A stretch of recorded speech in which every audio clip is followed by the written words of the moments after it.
ਫਸਲਾਂ ਵਗੈਰਾ ਤਾਂ ਕੀ ਫਸਲ ਵਗੈਰਾ ਭਾਈ ਅਸੀਂ ਆਪਣੀ ਫਸਲ ਵਿੱਚ ਬੈਠੇ ਹੋਏ ਸੀ ਤੇ ਉਹ ਸਾਡੇ ਕੋਲ ਕਬਜ਼ਾ ਲੈਣਾ ਚਾਹੁੰਦੇ ਨੇ, ਸਾਡੇ ਤੇ ਕਬਜ਼ਾ ਕਰਨਾ ਚਾਹੁੰਦੇ ਨੇ।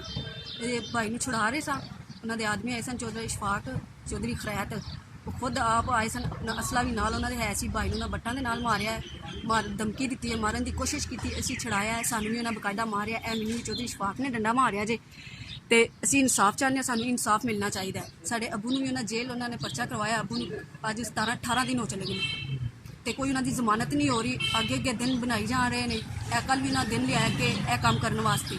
ਤੇ ਸਾਨੂੰ ਇਨਸਾਫ ਚਾਹੀਦਾ ਹੈ, ਸਾਨੂੰ ਇਨਸਾਫ ਦਿਲਾਓ। ਵਜ਼ੀਰ ਆਲਾ ਪੰਜਾਬ ਤੋਂ ਅਪੀਲ ਕਰੋਗੇ? ਜੀ ਹਾਂਜੀ, ਵਜ਼ੀਰ ਆਲਾ ਕਰਾਂਗੇ ਅਪੀਲ।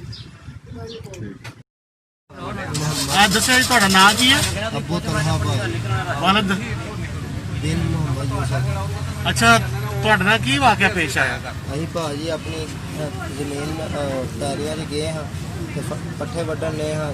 ਚੋਰੀ اشفاق ਜੱਟ ਉੱਥੇ ਆਇਆ ਆਪਣੇ ਆਦਮੀ ਲੈ ਕੇ, ਗੰਨਾ ਲੈ ਕੇ, ਸਾਨੂੰ ਬੱਟਾਂ ਨਾਲ ਮਾਰਿਆ, ਨਾਲੇ ਲੱਤ ਵੀ ਤੋੜ ਦਿੱਤੀ, ਬਾਂਹ ਵੀ, ਸਰੀਏ ਵੀ ਮਾਰੇ ਨੇ ਤੇ 5-6 ਟਰਾਲੇ ਲਿਆ ਕੇ ਸਾਡੀ ਫਸਲ ਸਾਰੀ ਬਰਬਾਦ ਕਰ ਛੱਡੀ। ਉਹਨਾਂ ਕੋਲ ਕਿਹੜਾ ਅਸਲਾ ਕਿਹੜਾ ਸੀ? ਗੰਨਾ ਹਾਂ ਭਾਈ, ਪਿਸਟਲ ਵੀ ਹਾਂ, ਨੈਸ਼ਨਲ ਗੋਪਾਂ ਨੂੰ। ਸਹੀ, ਤੇ ਕੌਣ ਸਨ?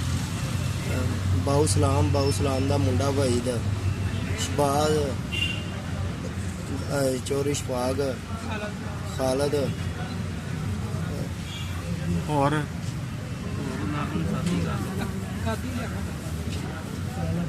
ਤਾਲਬ, ਵੈਜ਼ੀ ਦਾ ਅੱਬੂ, ਸੋਰੀ ਲਿਆਕਤ ਗਾਦੀ, ਉਹਦਾ ਮੁੰਡਾ ਬੱਗੂ।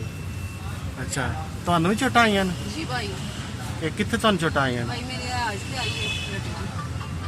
ਠੀਕ ਹੈ, ਤੇ ਤੁਹਾਨੂੰ ਮਾਰਿਆ ਨੇ? ਜੀ ਭਾਈ, ਅਸੀਂ ਭਾਈ ਨੂੰ ਜਾਣ ਲੱਗੇ ਸਾਂ ਤੇ ਸਾਨੂੰ ਉਹਨਾਂ ਨੇ, ਸਾਡੀਆਂ ਜਿੰਨੀਆਂ ਵੀ ਉੱਥੇ ਔਰਤਾਂ ਸਨ, ਉਹਨਾਂ ਸਭ ਨੂੰ ਡੰਡਿਆਂ ਸੁੱਟਿਆਂ ਨਾਲ ਮਾਰਿਆ, ਨਾਲੇ ਉਹਨਾਂ ਦੇ ਕੱਪੜੇ ਪਾੜੇ ਗਏ ਨੇ, ਬਹੁਤ ਉਹਨਾਂ ਜ਼ੁਲਮ ਕੀਤਾ।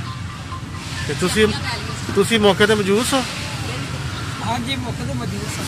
ਤੇ ਕਿੰਨੇ ਬੰਦੇ ਹਨ ਟੋਟਲ ਬੰਦੇ ਤਕਰੀਬਨ ਉਹਨਾਂ ਦੇ 35-40 ਹੈ।